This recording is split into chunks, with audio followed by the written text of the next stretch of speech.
भाग 5। सचिन मोटरसाइकिल रोककर उस अंधेरे में बैठे रोते हुए साई से पूछता है, कौन है वहाँ? इस समय इस सुनसान रास्ते पर अकेले बैठे कौन रो रहा है? आवाज सुनते ही उसका रोना बंद हो जाता है। वो साया उठकर मोटरसाइकिल की हेडलाइट की रोशनी में आकर खड़ा हो जाता है। जैसे उस साये का सर ऊपर को होता है, उसे देखकर सचिन चौंक जाता है। उसके मुंह से अनायास ही निकलता है, गुलाबो, यहाँ इस तरह सुनसान रास्ते पर उस पेड़ के नीचे क्या कर रही हो? और वहाँ मेले के पास उस जगह आई क्यों नहीं? मैं कब से तुम्हारा रास्ता देख रहा था। जब तुम नहीं आई तो मैं वापस जाने लगा। और इस तरह तेज तेज रोने की वजह क्या है? मैंने कहा था ना, मेरी माई मुझे नहीं छोड़ने वाली। आज तो वो उन लोगों को घर लेकर आ गई और पैसे लेकर मुझे उन्हें बेच दिया। बड़ी मुश्किल से वहाँ से जान बचाकर भागी हूँ। मैं तो मरने जा रही थी, पर तुम्हारा ख्याल आया बाबू, तो यहाँ आकर बैठ गई। पता था तुम इसी रास्ते से जाओगे। वहाँ मेले में लोग मुझे पकड़ सकते थे, इसीलिए मैं वहाँ नहीं गई। मैं घर से भाग आई हूँ हमेशा के लिए। अब मुझे वहाँ दोबारा नहीं जाना। मेरा कोई घर नहीं है अब। बस तुमसे पूछना है कि तुम मुझसे शादी करोगे या नहीं। यदि नहीं तो मैं अभी अपना जीवन खत्म कर लूंगी। इस तरह भटकते भटकते और नहीं जीना अब। बोलो, करोगे इस गंवार से शादी? बोलो बाबू, बोलो। वो सचिन को दोनों हाथों से पकड़कर झंझोड़ते हुए बोली। सचिन स्तब्ध सा मोटरसाइकिल पर बैठा बैठा उसकी ओर देखे जा रहा था। उसे कुछ समझ नहीं आ रहा था कि क्या करे। एक तरफ माँ, भैया और खुशबू के चेहरे घूम रहे थे, तो दूसरी तरफ वो अनजान लड़की गुलाबो उसकी तरफ उम्मीद लगाए देख रही थी। क्या हुआ बाबू? तुम बोल क्यों नहीं रहे? तुमने ही तो खुद सामने से कल बोला था कि मुझसे शादी करोगे। अब क्या हुआ? घर वालों के आगे झुक गए ना? अब मुझसे शादी नहीं करोगे ना? मुझे पता था, मेरी ऐसी हैसियत नहीं। एक गरीब अनाथ गंवार लड़की को भला कौन पूछता है? मुझे तुम्हारा जवाब मिल गया बाबू। तुम खुश रहो अपनी दुनिया में, लेकिन मैं अब ये दुनिया छोड़कर जा रही हूँ। इतना कहते ही वो लड़की झाड़ियों में भाग जाती है। उसे इस तरह भागते देख सचिन मोटरसाइकिल वहीं खड़ी कर उसके पीछे उसे आवाज देता हुआ झाड़ियों में भागता है। वहाँ बने कुएं में जैसे ही वो लड़की गुलाबो कूदने को होती है, तभी पीछे से सचिन उसका हाथ पकड़कर अपनी ओर खींच लेता है। ये क्या पागलपन है गुलाबो? मेरी बात सुने बिना ही वहाँ से भागी चली आई? मुझ पर भरोसा नहीं है क्या? तुम्हें तुम्हारे घर जाने की कोई जरूरत नहीं। यदि घर जाओगी तो मेरे, अपने, हमारे घर। आज से तुमको उस घर की बहू का दर्जा देता हूँ। मैं तुमसे शादी करने को तैयार हूँ। अब चाहे जो हो जाए, मैंने फैसला ले लिया है। बस तुम मरने का ख्याल दिल से निकाल दो। चलो मेरे साथ। सचिन उसका हाथ पकड़कर उसे अपने साथ ले जाने लगता है। लेकिन बाबू सुनो तो, मैं बिना शादी किए तुम्हारे घर नहीं जा सकती। गुलाबो उससे हाथ छुड़ाते हुए बोलती है। क्यों? तुम अभी मेरे साथ घर चलो। हम घर में सबको बताकर सबका आशीर्वाद लेकर कल मंदिर में शादी कर लेंगे। सचिन गुलाबो से बोला। नहीं, ऐसा नहीं हो सकता। क्या मतलब? सचिन ने हैरान होकर पूछा। मेरा मतलब, जब तक मैं तुमसे शादी नहीं कर लेती उस घर में नहीं जा सकती। क्यों नहीं जा सकती? मैं बोल रहा हूँ ना, हम कल सबकी मर्जी से मंदिर में शादी कर लेंगे, और यदि किसी की मर्जी ना हुई तब भी मैं तुमसे शादी करूँगा। भरोसा नहीं मुझ पर? सचिन खुद के सीने पर हाथ रखते हुए गुलाबो से बोला। वो बात नहीं है, लेकिन हमारे घर की रीत यही है कि जब तक शादी न कर ले किसी पराये मर्द के साथ उसके घर कभी नहीं जाते। जब वो घर ही छोड़ आई तुम, तो कैसी रीत? और इस समय भला हम कहाँ शादी करेंगे? अभी वक्त देखो। सचिन उसे घड़ी दिखाते हुए बोला। वो मैं नहीं जानती, पर बिना शादी किए मैं तुम्हारे साथ नहीं चल सकती। रीत तो रीत है, माननी तो पड़ेगी।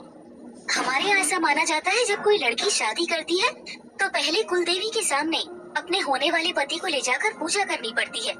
फिर मांग भरकर फूलों का हार पहनाकर कुलदेवी का आशीर्वाद जब तक न लो तब तक अपशगुन माना जाता है। ये रीत नहीं मानी तो कुछ भी बुरा हो सकता है। मैं तुमको खोना नहीं चाहती बाबू, इसीलिए जाऊंगी तो शादी करके ही, वरना नहीं। गुलाबो अपनी बात पर दृढ़ होते हुए सचिन से बोली। लेकिन इस वक्त कौन मिलेगा जो हमारी शादी कराएगा? और फिर आज पता है क्या दिन है? अमावस्या। भला आज कौन शादी करता है?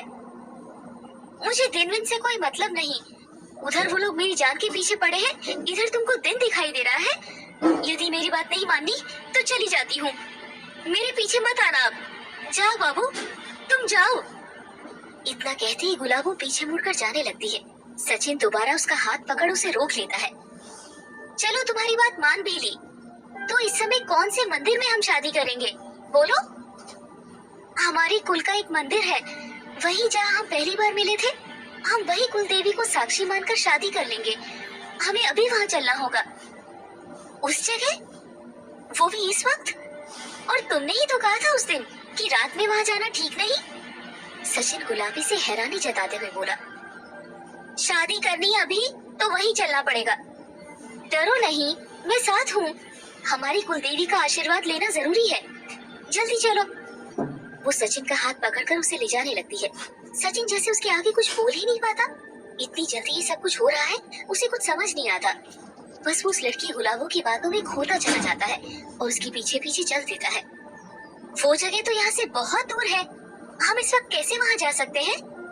सचिन गुलाबो से सवाल करता है। उसकी बात सुन गुलाबो जवाब देती है, यहाँ से एक रास्ता वहीं को जाता है, जिससे हम उस जगह जल्दी पहुँच जाएंगे। अब बिना सवाल किए जल्दी चलो बाबू, अभी अच्छा मुहूर्त चल रहा है। यदि हम इस मुहूर्त में कुलदेवी का आशीर्वाद लेकर शादी कर लेंगे तो आगे के लिए बहुत अच्छा होगा। उस जंगली ऊबड़ खाबड़ रास्तों से होते हुए कुछ ही देर में वो लोग वहीं झरने के पास उसी स्थान पर पहुंच जाते हैं जहां सचिन की मुलाकात उस लड़की गुलाबो से हुई थी। वहां पहुंचकर गुलाबो उसे एक पेड़ के नीचे ले जाती है। पेड़ के पीछे झाड़ियां हटाते ही एक छोटी सी गुफा मिलती है। वो सचिन को उस गुफा में चलने का बोलती है। सचिन हैरानी से उस रहस्यमयी गुफा को नजरें घुमा घुमा कर देखने लगता है। तभी थोड़ा आगे बढ़ने पर कुछ रोशनी दिखाई देती है। एक दीपक जलता हुआ दिखाई देता है। सामने कोई डरावनी सी देवी नुमा मूर्ति खड़ी रहती है और पास ही एक लाल जोड़ा 2 हार रखे हुए होते हैं। सचिन गुलाबो से पूछता है कि ये सब सामान यहाँ कैसे? गुलाबो बताती है कि वो सब सामान उसने पहले ही रख दिया था, जब कल सचिन से उसकी बात हुई थी। गुलाबो बोले जा रही थी और सचिन बड़े आश्चर्य से वो सब देखे जा रहा था। जैसा मैं कहूँ वैसे करते जाओ। इस थाली में पड़े सिंदूर को उंगली से उठाकर मेरी मांग भरो और फिर हार पहना दो। सचिन वैसा ही करता है और वो कुछ समझ नहीं पाता। उसकी मांग भरकर दोनों एक दूसरे को हार पहना देते हैं।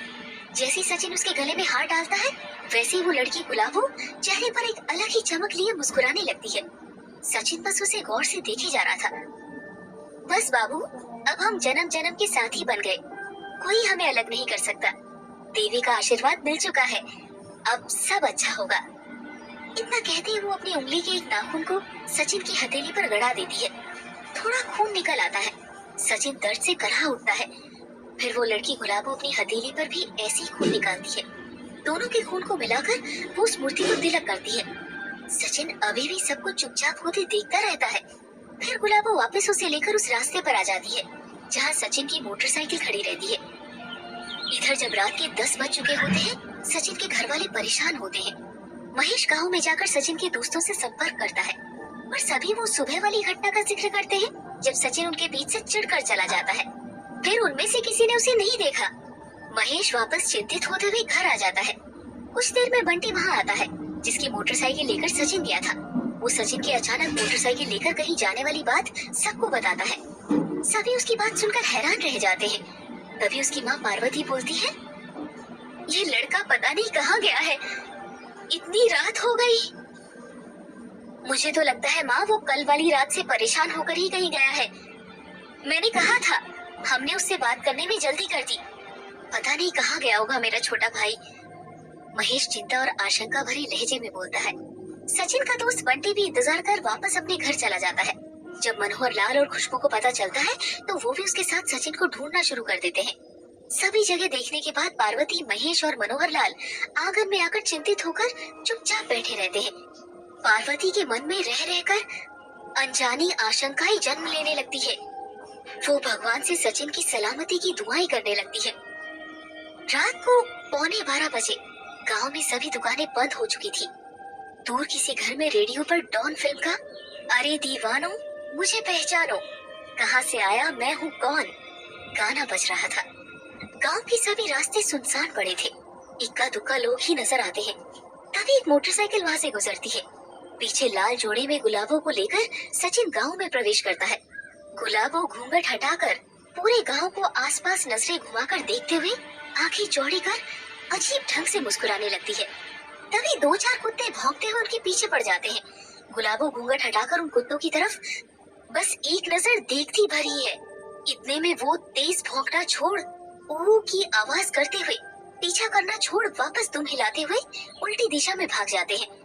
जैसे सचिन घर में प्रवेश करता है, माँ उसे देखते ही उसकी तरफ आती है। महेश भी दौड़कर उसके पास आता है। कहाँ चला गया था मेरा भाई? हम कितना परेशान है शाम से ही। माँ को देख कितनी परेशान है। किसी ने खाना भी नहीं खाया, बस तेरी चिंता में बैठे हैं सब शाम से। मनोहर चाचा और मैंने तुझे कहाँ कहाँ नहीं ढूंढा। देख कितना वक्त हो गया है। घर की कोई चिंता भी है तुझे? कहाँ था तू अब तक? महेश सचिन के कंधे पर हाथ रखते हुए उससे सवाल करता है। तभी मनोहर लाल बीच में आकर हड़बड़ाए हुए महेश को सचिन से अलग करते हैं। उसे शांत होने का इशारा करते हैं। सचिन जब वहाँ देखता है तो मनोहर चाचा, खुशबू, भाभी और माँ सभी हैरानी से प्रश्नवाचक मुद्रा में उसकी ओर देखते रहते हैं। सचिन चुप होकर खड़ा रहता है। उसके मुंह से कोई बोल नहीं फूटता, बस वो बड़ी अजीब नजरों से सबको देखता रहता है। खुशबू भी उसके पास आकर उसे वही प्रश्न करती है जो उस वक्त सबके मन में उठ रहे थे, पर सचिन कोई जवाब नहीं देता। उसे समझ नहीं आ रहा था कि वो कैसे अपनी बात की शिकायत करे।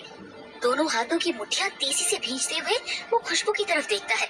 खुशबू उसकी आंखों में सवालिया निशान लिए अनवरत देखती रहती है। तभी माँ बोलती है, बोलना, क्या बात है? चुप क्यों है तू? आखिर कहाँ गया था? तेरी तबीयत तो ठीक है ना? देख कितना पसीना आ रहा है तुझे इस ठंडी रात में भी। बोल बेटा बोल, मेरा कलेजा बैठा जा रहा है। बंटी की मोटरसाइकिल लेकर आखिर कहाँ गया था तू? पार्वती घबराकर उसके माथे पर हाथ फेरते हुए बोली। इतने में जैसे ही गांव के इकलौते पुराने घंटाघर में रात के 12 बजने की ध्वनि पूरे वातावरण में गूंजती है। सचिन के पीछे से एक लड़की छन छन करते लाल जोड़े में सजी हुई, घूंघट किए हुए अपना पहला कदम ड्योढ़ी पर रख दरवाजे पे आकर खड़ी हो जाती है। उसके वहाँ आते ही जैसे सारे वातावरण में अचानक से बदलाव आ जाता है। साई साई कर हवा भी अपनी तेजी दिखाने लगती है, जिसके असर से पास में जलती हुई लालटेन भी बार बार छप छप करने लगती है। वही आंगन में बंधे हुए बैल अचानक से सफेद आंखें फाड़ते हुए गर्दन ऊंची कर बेचैनी से पीछे की तरफ सरकने लगते हैं, जैसे वो खूंटा उखाड़कर वहाँ से भाग जाना चाहते हो। ये सब देखकर सभी और हैरान हो जाते हैं। किसी की समझ में कुछ नहीं आता कि आखिर अचानक ये सब क्या होने लगा। वातावरण जो अब तक शांत था वो इतना अशांत कैसे हो गया। खुद सचिन भी ये सब बड़ी हतप्रभ नजरों से देखने लगता है। उसे भी कुछ समझ नहीं आता। आश्चर्यों की झड़ी लग जाती है, पर लाल जोड़े में सजी गुलाबों पर इन सब का कोई असर नहीं पड़ता। वो एक हाथ से पल्लू सर पर लिए धीरे धीरे चलकर सचिन के बगल में आकर खड़ी हो जाती है। सभी लोग स्तब्ध होकर बड़ी हैरानी से सचिन के बगल में खड़ी लाल जोड़े में सजी गुलाबों को देखने लगते हैं और बस एक टक उन दोनों को ही देखते रहते हैं।